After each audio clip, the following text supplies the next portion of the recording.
আমার নাম বকুল। কেউ যখন আমার নাম জিজ্ঞেস করে ছোটবেলা থেকে বললেই বলে তোমার নামটা খুব সুন্দর। কিন্তু আসলে আমার জীবনটা কি এতটাও সুন্দর? চলেন আমার জীবনের ঘটনাটা আপনাদেরকে শোনাই। আমি যখন ক্লাস 6-এ পড়ি, ওই সময়টাতে হঠাৎ করেই কেমন যেন ঘরের পরিবেশটা পরিবর্তন হয়ে গেল। আমরা 3 ভাই বোন, আমরা 2 বোন, আমাদের একটা ভাই। আর আমার বাবা হচ্ছে ছোটোখাটো একটা ব্যবসা করতেন। আমরা ছোট্ট একটা ফ্ল্যাট নিয়ে ভাড়া থাকি ঢাকাতে। খেয়ে পড়ে কোনো রকমে ভালো আছি। কোনো রকমে না, ভালোই আছি বলা চলা, অভাব অনটন কখনো দেখি নেই। মা বাবাও দুইজন খুব ভালো সম্পর্ক, সব কিছু খুব সুন্দর চলতেছিল আমাদের জীবন। হঠাৎ করেই আমি যখন ক্লাস 6-এ পড়ি, ওই সময়টাতে আমার মনে আছে, আমার মেঝো বোনটা হচ্ছে ক্লাস 4-এ পড়ে, আর আমার ছোটো ভাই তখন একদমই ছোটো, মানে 1-1.5 বছর বা 2 বছর হবে বড় জোর, এতটুকু বয়স। ওই সময়টাতে দেখলাম ঘরের মধ্যে কেমন যেন একটা পরিবেশ, মানে ঝগড়াঝাটি লেগে যাওয়া, বাবা ঠিক মতো বাজার করতেন না। তো এগুলো হচ্ছে মা বাবাকে বলতেন আর ঝগড়া লাগতো না দুইজন, আর বাবা হচ্ছে ইচ্ছা মতো মাকে মারতেন। তো আমরা হচ্ছে ছোট্ট 2 রুমের একটা ফ্ল্যাটে থাকতাম। আমরা 3 ভাই বোন হচ্ছে, আমি আর আমার বোন হচ্ছে এক রুমে ঘুমাইতাম। ছোটো ভাইটাও মাঝে মাঝে খুশির চোটে আমাদের সাথে ঘুমাইতো, আবার মার কাছে চলে আসতো। মা বাবা একসাথে থাকতেন। তো মা বাবার রুমে প্রায় দেখতাম মায়ের হচ্ছে চেহারার মধ্যে মারের দাগ, বা নানুরা যখন আসতো তখন এগুলো দেখাইতো। কিন্তু আমার মা হচ্ছে কখনো আমাদের সাথে কখনো অভিযোগ করা বা তোমার বাবা এটা ওইটা এগুলো কখনো বলতেন না। তো সেখান থেকে এগুলো শুধু দেখতাম। অনেকটা সময়, প্রায় 1 বছর চলে গেল শুধু দেখতে দেখতে। 1 বছর পরে জানতে পারলাম যে আমার বাবা অন্য এক মহিলাকে নাকি বিয়ে করছেন, এবং সেটা নিয়ে গত 1 বছর যাবৎ আমাদের ঘরে ঝগড়াঝাটি হয়। প্রথমে তো বাবা মায়ের কাছে বিষয়টা স্বীকার করতেন না যে উনি বিয়ে করছেন, পরবর্তীতে হচ্ছে স্বীকার করছেন, এবং মাও এটা জানতে পারছে। তো মা করছে কি, আমার নানুকে আর খালামণিকে নিয়ে ওই যেই মহিলাকে বিয়ে করছেন, তখন আমি ক্লাস 7-এ উঠছি, ওই মহিলার বাসায় গেছে।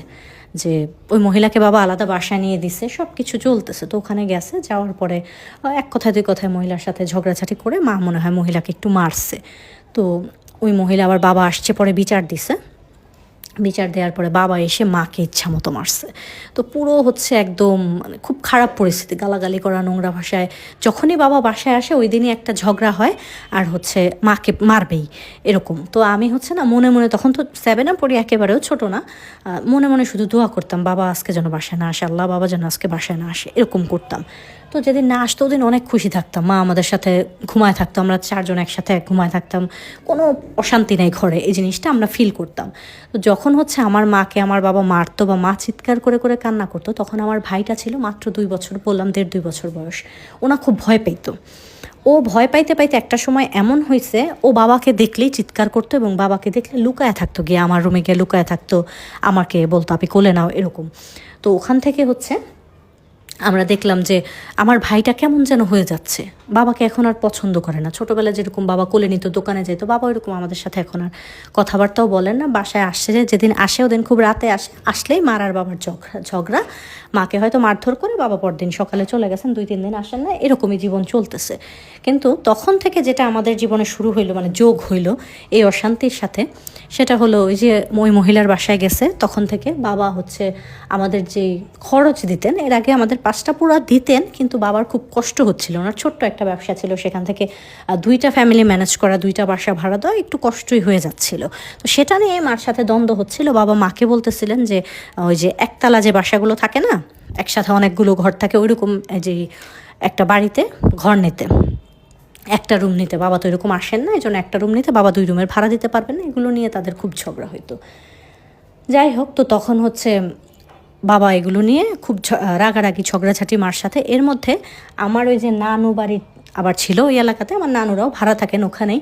তো ওই আমার নানু, খালা, মামি, মামা, তারা হচ্ছে খুব আসতেন। ওই যে বাবার সাথে মার ভালো না, সংসারে অশান্তি চলতেছে, তো ওনার ভাই বোনের ওনার জন্য একটু রান্না করে নিয়ে আসতেন, বা এসে গল্প করতেন, সময় কাটাতেন। তখন না তারা মানে ভালো কথা বলতেছে বলতেছে, এর মাঝে হয়তো কি ফাট করে মানে আমরাও খারাপ হব, যে বাপ যেমন খারাপ, রক্ত তো খারাপই, আমরাও খারাপ হব, আমরাও বড় হয়ে আমার মাকে দেখবো না, এগুলোর জন্য শুধু শুধু খাটতেছিস, ওর বাবা চলে গেছে, ওদের ছেড়ে দে। আমার খালারা মামারা আমাদের এগুলো বলে বলে গালাগালি করতেন। তো আমার কী দোষ বা আমার ভাইয়ের কী দোষ, সেটা আমার বোনের কী দোষ? আমরা তো আর বাবাকে বিয়ে করাইনি, বাবার বিয়ে বাবা করছে, সেখানে আমাদের কি? তো ওই জায়গা থেকে না আমার মনে একদম নানু, মামা, খালা সবার জন্য খুব ঘৃণার একটা জায়গা তৈরি হয়ে গেল। আমার বাবা আমাকে ভীষণ আদর করতেন, আমি যেমন তার বড় সন্তান ছিলাম, মেয়ে ছিলাম। আমার মনে আছে আমি যখন ক্লাস 3-তে পড়ি, রাস্তায় পানি জমেছিল বলে আমার বাবা হচ্ছে আমাকে কাঁধে করে স্কুলে নিয়ে দিয়ে আসছেন। এতটুকু হচ্ছে আদর করতেন আমাকে। সেই জায়গা থেকে সব খারাপের মাঝখানেও না আমার বাবার জন্য আমার মায়া হইতো, কিন্তু আমি চাইতাম বাবা বাসায় না আসুক, আসলেই মাকে মারে, দুজনের জন্যই আমার মায়া হইতো। আমার বাবাকে কেউ কিছু বললে আমার খুব খারাপ লাগতো, সে যাই করছে খুব, এটা ততদিনে তো এতটাও বুঝি না যে একটা মেয়ের জন্য তার হাজব্যান্ড বিয়ে করে ফেলছে এটা এতটাও মানে কষ্টের বিষয়, সেটা তো ততদিন জানি না। এই কারণে আমার খুব খারাপ লাগতো। যাই হোক, তো তখন থেকে নানুদের মামাদের আর দেখতে পারি না, তাদের বাড়িতে কখনো দাওয়াত করলে বা কোনো কিছু হইলে মা একাই যায়, আমি আর যাই না। তো এভাবে যখন 7-এ পড়ি ওই সময়টাতেই বাবা এরকম ঘর ভাড়া দেয় না, অর্ধেক টাকা দেয়। তো আমার মা হচ্ছে সবসময়, তো বাবা কাজ করছে, মা হচ্ছে ঘরে বসে থেকে আমাদের পালসে এভাবে থাকছে, হাউস ওয়াইফ ছিল। ওইখান থেকে মা তো কখনো কাজ করার কোনো এক্সপিরিয়েন্স নাই। যখন বাবা হচ্ছে ওইরকমভাবে টাকা পয়সা অল্প অল্প দিচ্ছেন, তখন মা কী করবেন? তখন মা খুব টেনশনে পড়ে গেলেন। আস্তে আস্তে নানু বললেন যে আচ্ছা ঠিক আছে, তুমি একটা 1 রুমের বাসা নাও, যেহেতু ও আসেই না আমার বাবার কথা বলতেন। ওইদিকে উনি যে নতুন বিয়ে করছেন ওই মহিলা কিন্তু একা, ওনার কোনো বাচ্চা কাচ্চা হয় না এখনও। ওই মহিলাকে আমার বাবা ফ্ল্যাট নিয়ে দিয়েছেন, ওই মহিলার সাথে ওই মহিলার মা থাকে, মহিলার ছোট ভাই থাকে। আর আমাদেরকে একতলা একটা বাসায় হচ্ছে থাকতে বলতেছে, এত টাকা ভাড়া দিতে পারবে না। তো মা হচ্ছে খুঁজে ফিরে একটা বারান্দাওয়ালা ছোট একটা রুম নিলেন, নেওয়ার পরে ওখানে হচ্ছে আমরা থাকতেছি। বাবা আমাদের খরচপাতি আস্তে আস্তে দিতে দিতে মানে কমাইতে কমাইতে এরকম একটা পর্যায়ে চলে আসলো যে কোনো রকমে দেয় বাজার করে। একদিন মাছ কিনে দিলে, একদিন মাছ খাইলে আমরা 1 সপ্তাহ হয়তো আলু ভর্তা ডাল ডিম খাচ্ছি, এরকমভাবে দিন চলতেছে। তো এগুলো আমার মার কাছে ভালো লাগতো না। মায়ের কথা হচ্ছে তুমি বিয়ে করছো ফাইন, তুমি ওই বউকে নিয়ে থাকো, কিন্তু অন্তত পক্ষে আমার আর বাচ্চাদের খরচটা তো ঠিকঠাক মতো বহন করবা। যে সেখানে 2টা মেয়ের পড়াশোনার খরচ, ঘর ভাড়া, খাওয়া, মোটামুটি ভালোই খরচ ছিল। যাই হোক, তো বাবা হচ্ছে একদমই মানে এগুলো নিতে চাচ্ছিলেন না। তো আমার এখান থেকে মানে এতটা ট্রমাটাইজ হয়ে গেছি ওনাদের এই ঝগড়াঝাটি মারধর। আমার বাবা আসতেন, এরকম না যে আমাদের একবারে ছেড়ে দিয়েছেন বা মাকে একবারে ছেড়ে দিয়েছেন, সে আসতেন। আসলে মাঝে মাঝে আবার মার সাথে তার ভালো সম্পর্ক ছিল, তারা একজন হাজব্যান্ড ওয়াইফ হিসেবে নর্মালি থাকতেনও। আমি তাদের সম্পর্কটা আসলে আজ পর্যন্ত বুঝি না কেমন ছিল। দুজন দুজনকে ছাড়তেও পারেন নাই, আবার দুজন দুজনকে আঁকড়ে ধরে রাখতেও পারেন নাই। এরপরে যেটা হইল কাহিনী, তো আমার ছোটোবেলা থেকে এই বাবা মায়ের এগুলো দেখতে দেখতে আমার একটা সমস্যার মতো হয়ে গেল, এটা আমি ফিল করতাম। বাট এখনকার বাবা মায়েরা তো অনেক কিছু বোঝে বা বুঝতে চায় বাচ্চাদের। আমাদের সময়টাতে এত কিছু ছিল না। উপর থেকে আমার মা এমনিতেই দুশ্চিন্তায় থাকতেন, তার স্বামী অন্য কোনো মহিলার কাছে, সেখান থেকে তো মাও এত খেয়াল করতেন না। কিন্তু আমার না আস্তে আস্তে যখনই বাবাকে দেখতাম খুব বিরক্ত লাগতো। আস্তে আস্তে হচ্ছে যে বিয়ে জিনিসটা বা পুরুষ মানুষের প্রতি যে বিয়ে হলেই হয়তো মানুষের সাথে এরকম হবে, আশেপাশে অনেকে ছিল যারা সুখী, সেটাও দেখতাম। সেটার চেয়ে বেশি আমার মাথায় কাজ করতো যে কখনো বিয়ে করা যাবে না, কখনো কোনো ছেলের সাথে সম্পর্কে জড়ানো যাবে না, পুরুষ মানুষ অনেক খারাপ, ওরা বিয়ে করে ছেড়ে দেবে, এই ধরনের চিন্তাভাবনা আমার মাথায় চলতে থাকলো। তো আমি যখন ক্লাস 8-এ উঠলাম তখন আমার খালারা আমার জন্য একটা বিয়ের প্রস্তাব নিয়ে আসলেন যে আমি বড় মেয়ে, আমাকে বিয়ে দিয়ে বিদায় করলে ঘরে মানুষ কমে যাবে, খরচ কমে যাবে। ততদিনে আমার মা আবার কি করলেন, সে হচ্ছে ওই বাবা তো টাকা পয়সা যা দিতেন দিতেন, পাশাপাশি মা তার যে গহনা ছিল ওগুলো বিক্রি টিক্রি করে খুব কষ্ট করে মা করলেন কি কাপড় বিক্রি করা শুরু করলেন। ঘরে রেখে রেখে যারা আশেপাশে আসে তারা এসে নিয়ে যেত, বা হচ্ছে আমার ওই যে ছোটো ভাইয়ের স্কুলে নিয়ে যেত, ওখান থেকে নিয়ে নিয়ে মা হচ্ছে কাপড় বিক্রি করা শুরু করলেন। এটা হচ্ছে 2007-এর ঘটনা, তখন আমি ক্লাস 8-এ পড়ি। তো এরকম করতেছে মা, ওখান থেকে টুকটাক আর্নিং হতেন, চলে যেত আমাদের। তারপরেও মানে ওই দোকান বাকি, হয়তো 1 মাসের ঘর ভাড়া আটকে গেছে, এরকম এগুলো থাকতো। এগুলো সমস্যার মধ্যেই জীবন চলতেছিল। তো ক্লাস 8-এ ওঠার পরে আমার জন্য বিয়ের প্রস্তাব আনা হইলো। তাও হচ্ছে আমি তো ক্লাস 8-এ পড়ি, ওই লোককে দেখলে আমার বাবার চেয়েও বেশি বয়সী মনে হয়, এরকম এক লোকের সাথে, ওনার খুব টাকা পয়সা আলা, খুব অবস্থা ভালো এরকম। তো আমাকে নানুদের বাসায় যাইতে বলা হইলো। তা আমি তো নানু নানিদের এমনিতেই দেখতে পারি না, আমার নানা ছিলেন না, নানু মামি খালা ওদের আমি এমনিতেই দেখতে পারতাম না। তো এরপরে আমাকে যেতে বললো, আমি আর গেলাম না। সেটার জন্য এসে হচ্ছে মা খুব রাগারাগি করলেন। তো ওই লোক আমাদের বাসায় আসলেন আমাকে দেখতে, দেখার পরে ওই লোকের আমাকে পছন্দ হলো, আমি দেখতে মোটামুটি সুন্দরী। তো সেখান থেকে আমার তো ওই লোককে দেখে, আমার বাবার বয়সী লোক, আর আমি তো বিয়েই করবো না জীবনে, বিয়ে হইলে তো মারধর করবে, আমার জামাই আমাকে ছেড়ে গিয়ে বিয়ে করে ফেলবে, এগুলোই আমার মাথায় চলতো। তো মা হচ্ছে পছন্দ করলেন, ওই লোক বললেন যে কিছুই লাগবে না, উনি কিছুই চায় না, উনি হচ্ছে আমাকে পছন্দ হয়েছে, উনি খরচ দিয়ে আমাকে বিয়ে করে নিয়ে যাবেন। তো সবাই খুব খুশি। এর মাঝে যাই হোক মা একটু আমার বাবাকে এসে ডাকলেন, যেহেতু বাবা তো জীবিত আছেন বা সামনে আছেন, তো বাবাকে ডাকলেন। ডাকার পরে বাবা হচ্ছে বললেন যে ঠিক আছে আমি খোঁজ খবর নিয়ে দেখি। তো যখন বাবা খোঁজ খবর নিলেন তখন বাবা দেখলেন ওই লোক ডিভোর্সে এবং অলরেডি ওই লোকের 2টা বাচ্চা আছে এবং যথেষ্ট পরিমাণ বড়। ওনার বড় মেয়েটা ক্লাস 7-এ পড়ে, মানে আমার সমপরিমাণ বয়স ওনার বড় মেয়ের। আমি ওই লোককে বিয়ে করতে আসছি ওই লোক। তো বাবা এসে খুব রাগারাগি করলেন, আমার মামাকে ফোন দিয়ে গালাগালি করলেন যে কোত্থেকে ধরে নিয়ে আসিস আমার মেয়ে, তোদের বিয়ে দিতে হবে না। তো এখানে উনি একটা ভালো কাজ করছেন জীবনে আমার জন্য। তো আমিও খুব খুশি হইলাম যে ভালো হয়েছে, যে আর এই লোককে বুড়া বেটাকে আমার বিয়ে করতে হবে না। এরপরে আমি আমার মাকে একদিন কথায় কথায় বললাম যে মা আমি অনেক পড়ালেখা করতে চাই।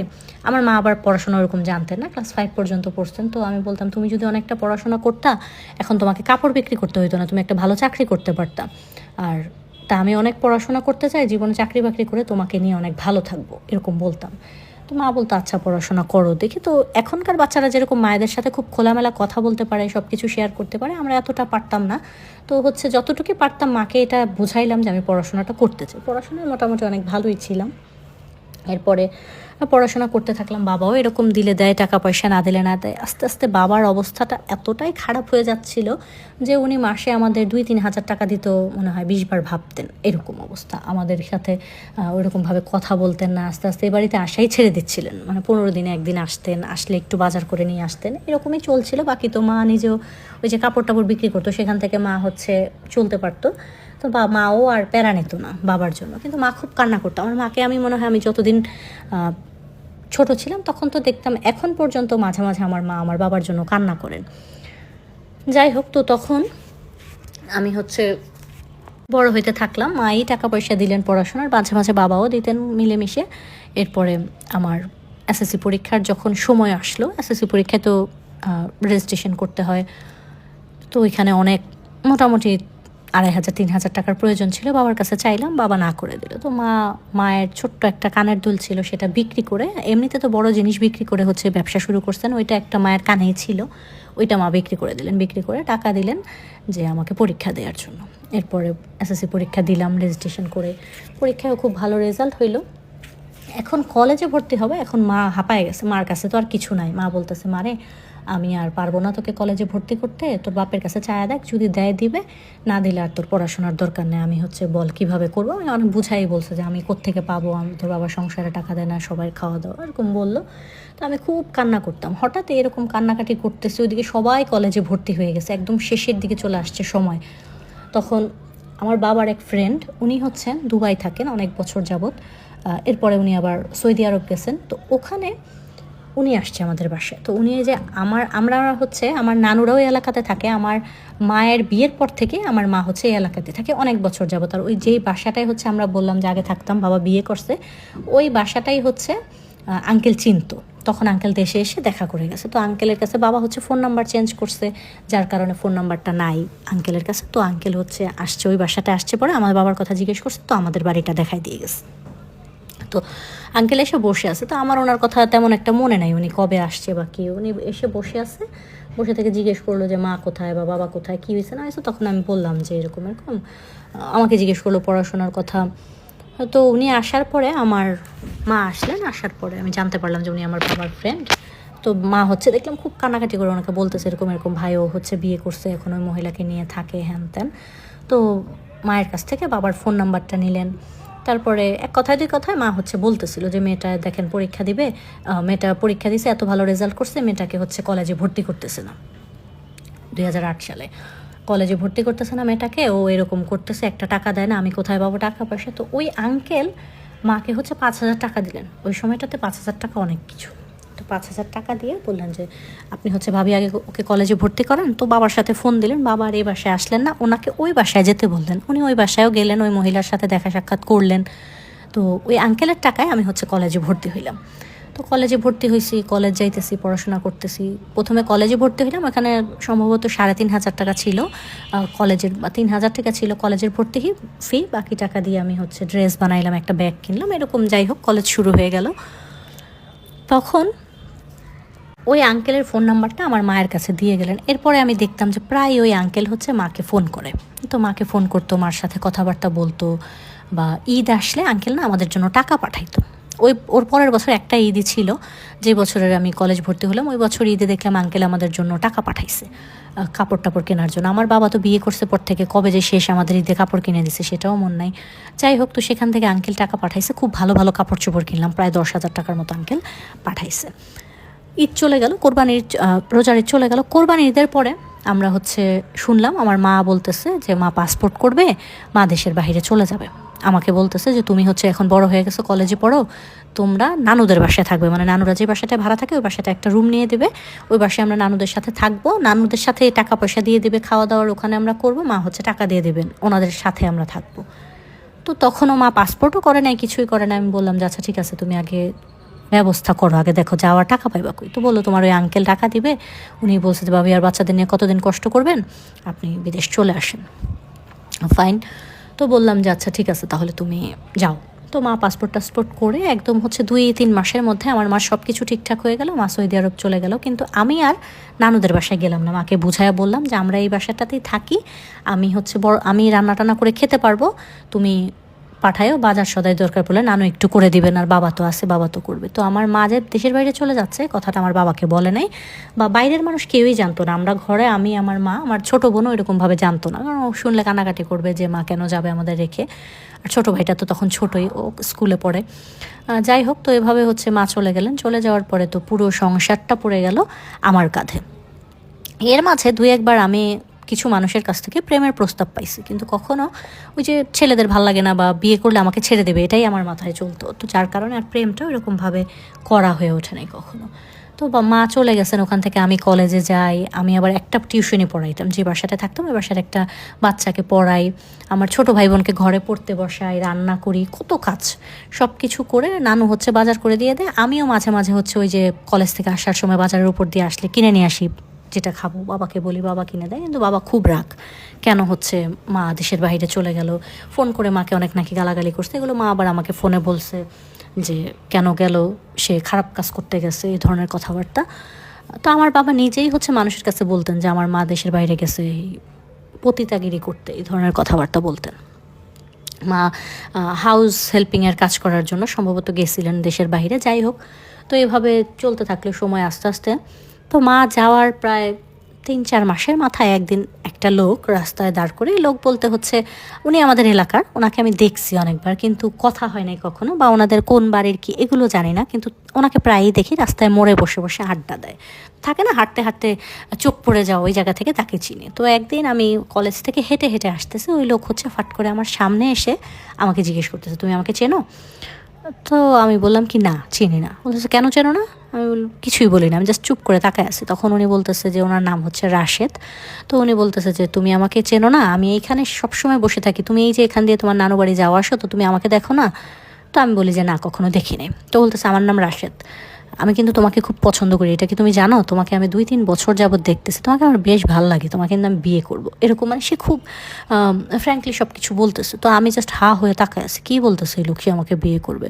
তো আমি ভালো মন্দ কিছুই বলি নাই, 2-3 মিনিট সে একাই বগর বগর করলো, তারপরে আমি চলে আসলাম। চলে আসার পরেও ওইটা ছিল প্রথমবার যে কোনো ছেলে আমাকে এতটা কাছ থেকে এসে দাঁড়ায় এত এত কিছু বলে দিচ্ছে, আমাকে বিয়ে করবে, পছন্দ করে 2-3 বছর যাবৎ দেখতেছে, অনেক কিছুই সে বললো। তো আমি আবার অনেক লম্বা, আমার হাইট প্রায় 5 ফিট 5 ইঞ্চি। তো উনিও আমার সেমই ছিল, এরকম 5 ফিট 5-6 ইঞ্চি হবে ওনার হাইট, একেবারে আমার সমান সমান এরকম। তো ওদিন উনি চলে গেলেন। চলে যাওয়ার পরে আমরা যে বাসাটায় থাকি, ওই বাসাটা একতলা, কিন্তু আমাদের যে বাড়িওয়ালা আন্টিরা ওনারা ভেতরে একটা 2 তলা করা, সামনে দিয়ে এরকম সিঙ্গেল রুম রাখা। তো ওই আন্টিদের বাসার 2 তলা, ওই আন্টির ভাগ্নিকে আমি পড়াতাম, বাড়িওয়ালার মেয়েকে, বাড়িওয়ালার মেয়ের ঘরের নাতিনকে আমি পড়াতাম। তো সেখান থেকে ওনাদের বাসায় মাঝে মাঝে আমি ছাদে যেতাম। তো একদিন ওই লোকটা গিয়ে, আমি বাসার ছাদে, আমি আমার ওই যে স্টুডেন্টটাকে পড়াই, ওরা আম্মু, ওরা বিকেলে ছাদে যায়, আমিও যাই, তাদের সাথে খুব ভালো সম্পর্ক, কারণ ওই বাড়িতে একমাত্র মেয়ে আমিই ছিলাম যে কলেজে পড়ি।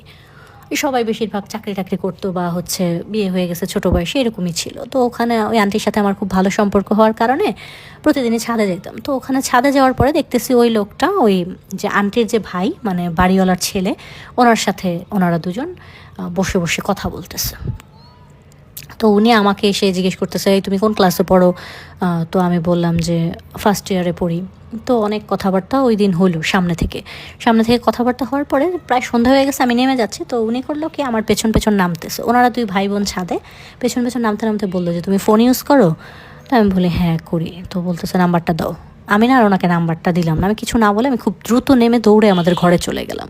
তো ওই দিন আর ওনাকে তো আমি নাম্বারটা দিলাম না, কারণ মা চলে গেছে। পরে মার যে ফোনটা ছিল ওটাই আমাকে দিয়ে গেছে, মার সাথে কথা বলি ওখানে ফোনে।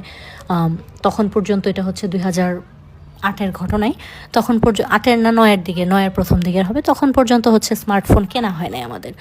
যাই হোক, তো তখন আমাদের জীবনে কোনো অভাব অনটন বলতে কোনো জিনিস নেই, কারণ হচ্ছে মা যথেষ্ট পরিমাণ টাকা পয়সা পাঠায়, যেটা দিয়ে আমরা খেয়ে পড়ে পড়াশোনার খরচ দিই, খুব ভালো আছি। মাঝে মাঝে বাবা কিছু দেয়, বাবা না দেওয়ার মতোই মাঝে মাঝে হচ্ছে একটা মাছ কিনে দিয়ে গেল বা একটা মুরগি কিনে দিয়ে গেল, এরকম দিয়ে যায়, এছাড়া আর এরকম কিছু দেয় না। যাই হোক, তো এভাবে চলতেছে সময়। এভাবে সময় অনেক দিন চলে গেল। আমার ইন্টার পরীক্ষার কিছুদিন আগে থেকে মানে আমার ফোনে প্রায় হচ্ছে একটা আননোন নাম্বারে ফোন আসে। আমি হ্যালো বলি, ওপাশ থেকে কথা বলে না, চুপচাপ থেকে ফোনটা কেটে দেয়। এরকম অনেক দিন গেল। অনেক দিন যাওয়ার পরে তো একদিন ফোন দিছে, এরকম আমি রাত্রে ঘুমায় আসি, প্রায় 11:30-12টার দিকে ফোন দিয়ে চুপ করে আসি। তো আমি না গালি দিছি, বিরক্ত লাগে না এরকম করে ঘুমাচ্ছি, এর মধ্যে হচ্ছে ফোন দিছে, গালি দিয়ে বলছে যে হচ্ছে কেন হচ্ছে আপনি এত রাত্রে ফোন করেন, আর কখন এখানে ফোন করবেন না। তো বলে লোকটাকে ব্লক করে দিছি। এখন পরদিন সকালে আমি কলেজ যাব, তো ওই সময় আমার পরীক্ষা চলতেছে বা পরীক্ষা আরম্ভ হবে এরকম কিছু একটা। যাই হোক, তো কলেজ যাব, তখন হচ্ছে ওই যে রাশেদ নামের ছেলেটা, সে ফাট করে কোথা থেকে আমার সামনে চলে আসছে, এসে জিজ্ঞেস করতেছে, এই তুমি তো অনেক বাজে মেয়ে, তোমাকে তো আমি অনেক ভালো ভাবছি তুমি অনেক ভদ্র, সবসময় মাথা নিচু করে থাকো, ঘোমটা দিয়ে থাকো, এর মাঝে তুমি আবার গালিও দিতে জানো। তখন আমার মাথায় তো কিছু আসে না, রাত্রে ওইটা ঘুমের মধ্যে কাকে কি গালি দিছি সেটা তো বলতে পারি না। তো আমি বলতেছি যে কাকে আবার আমি গালি দিলাম? বলো ফোনের মধ্যে যে তুমি আমাকে গালি দিলা। তখন আমার মনে পড়ছে, আমি বলে আপনি আমাকে এরকম ফোন কেন করেন, তাহলে কথা বলেন না কেন? বলে কী বলবো সেটাই তো খুঁজে পাই না, তোমার ভয়েস শুনতে খুব ভালো লাগে, তোমাকে দেখলে আমি অনেক কথা বলতে পারি, কিন্তু ফোন করলে যে আমি কী বলবো খুঁজে পাই না তোমার সাথে। তো বললো যে তাড়াতাড়ি আমাকে ব্লক করছো কেন, তুমি আনব্লক করবা। তো আমি আর ভালো মন্দ কিছুই বললাম না, ওখান থেকে চলে আসলাম। গিয়ে ফ্রেন্ডের সাথে ব্যাপারটা শেয়ার করলাম কলেজ যাওয়ার পরে, জানিস এরকম আমাদের এলাকায় একটা ছেলে, এই ছেলেটা আমাকে এরকম করে। তো তখন না ওই যে বিয়ে করব না সেটা কিন্তু আমার সেট করা ছিল। তারপরেও ওনার সাথে কথা বলতাম, ওই যে উনি বলতো না এক এক কিছু, বা আমাকে দেখলে তাকায় থাকতো, মিটমিট করে হাসতো, কোথাও একটা আমার কাছে ব্যাপারটা মনে হয় ভালোই লাগতো। ওই সময়টা বয়সটা এরকম থাকে, অন্যরকম একটা ভালো লাগার। তো আমার ফ্রেন্ডরা বলতো ছেলেটা মনে হয় সত্যি সত্যি তোকে পছন্দ করে। তো মা যেহেতু দেশের বাইরে থাকতেন, চলাফেরা তো টাকা পয়সা পাঠাতেন, খুব ভালোভাবেই চলাফেরা করতাম। যেই পরিবেশেই থাকি না কেন, এটা মানুষ কখনো বুঝতো না। ভালো ভালো ফ্রেন্ড ছিল।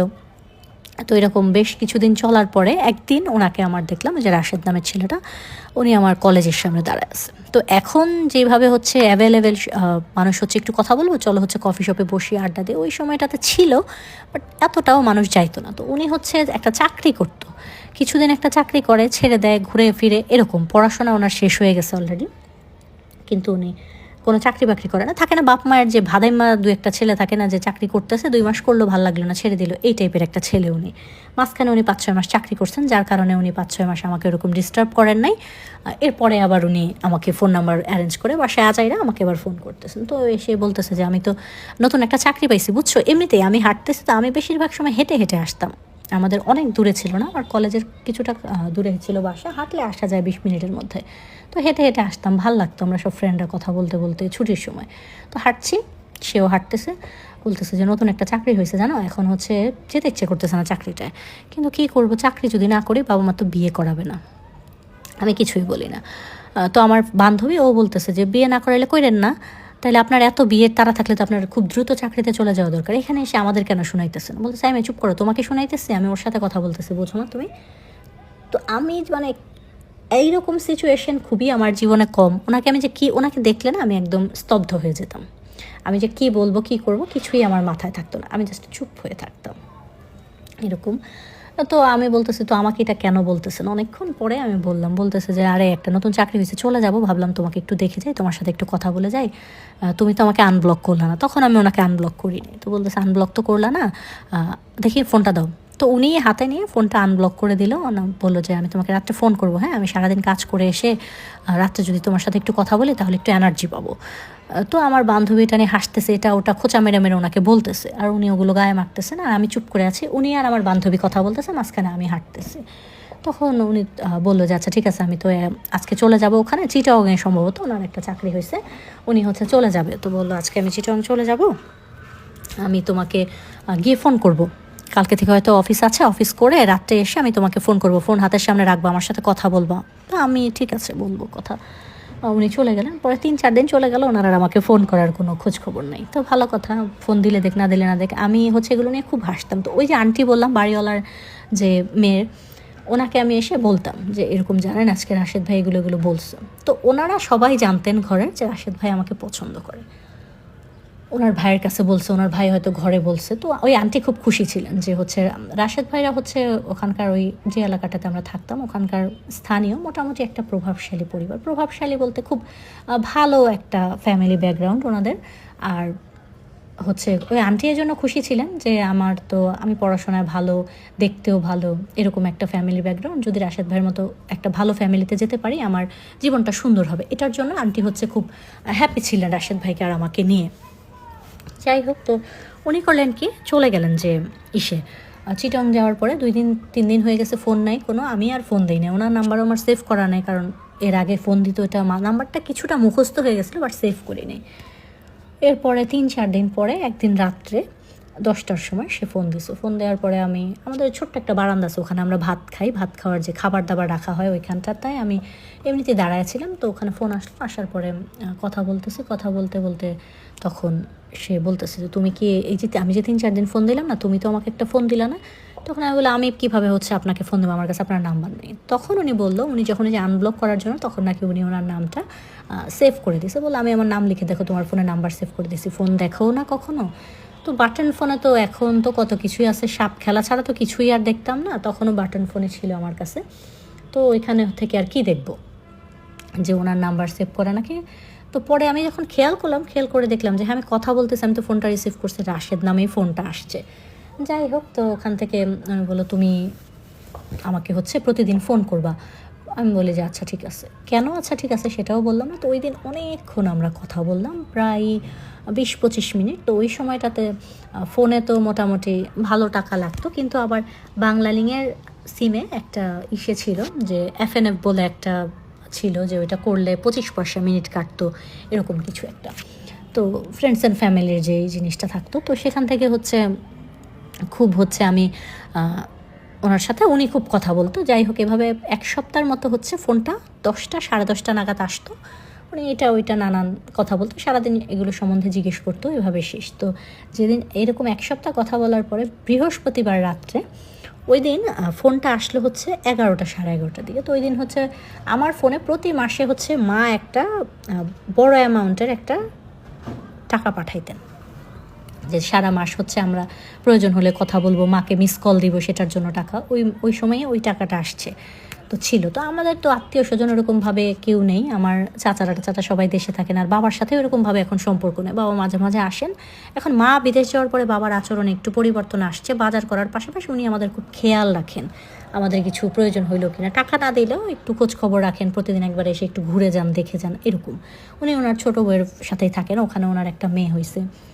তো ওনার মেয়ে হয়েছে পর থেকে আমি ওনাকে আর পছন্দ করি না, তাহলে তো ওনার মেয়ে আছে এখন, আর উনি হচ্ছে আমাদের ভালোবাসেন না। তো ওই যে বৃহস্পতিবার দিন উনি ফোন দিলেন, ওখান থেকে ওই দিন এত কথা ওনার সাথে আমি বললাম, প্রায় হচ্ছে 5 ঘন্টা হবে ফোনে আমাদের কথা হইল। প্রথমে তো উনি ফোন দিলেন, প্রায় 1-1.5 ঘন্টার মতো ওনার টাকায় কথা বলার পরে ওনার হয়তো টাকা শেষ, তো কী জন্য আমি জানি না, আমি ওনাকে ফোন করে ফেললাম। তো ফোন করার পর উনি বলতেছে যে তোমার কি টাকা আছে ফোনে? আমার তো ব্যালেন্স শেষ। আচ্ছা ঠিক আছে, রেখে দাও, সকালে কথা বলবো। তো আমি না বললাম যে না, আমার টাকা আছে। তো এই আমার টাকা আছে বলে, ওই যে আমার প্রায় ওই সময়টাতে অনেক বড় একটা অ্যামাউন্ট আমার ফোনে ছিল। তো সেখান থেকে আমি হচ্ছে আমি আবার ওই যে FNF করার যে ব্যাপারটা থাকে সেটা কিন্তু করছি ওনার নাম্বারটাতে। কেন করছি এগুলো এত কিছু ডিটেলস এখন মনেও নাই, যাই হোক। তো ওনার নাম্বারে তো